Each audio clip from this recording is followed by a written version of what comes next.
చేసిన చంద్రశేఖరరావుకి ఎందుకు లేదని నేను అడుగుతున్నా. ఆయన అంట మళ్ళీ వస్తాడంట. ఎట్లొస్తావా? నీ నడవనికనే చక్కలేదు, నీకు నడవనికనే వస్తలేదంటివి, వీల్ చైర్లో తిరుగుతున్నాంటివి, ఎట్లకెళ్ళి వస్తావు? ఎట్లకెళ్ళి వస్తావని నేను అడుగుతున్నా.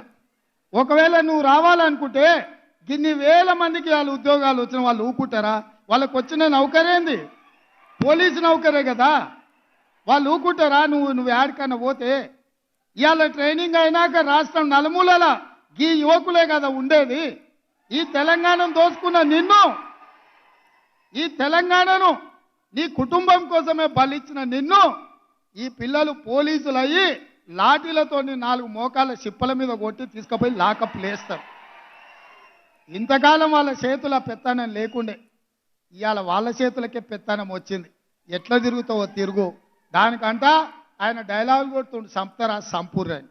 నిన్నెవడు చంపుతాడా? సచినపావు. నువ్వు సచినపావును చంపనీకే మాకేమైనా పిచ్చా? నీ పని అయిపోయింది, కేల్ కథం, దుకాన్ బంద్.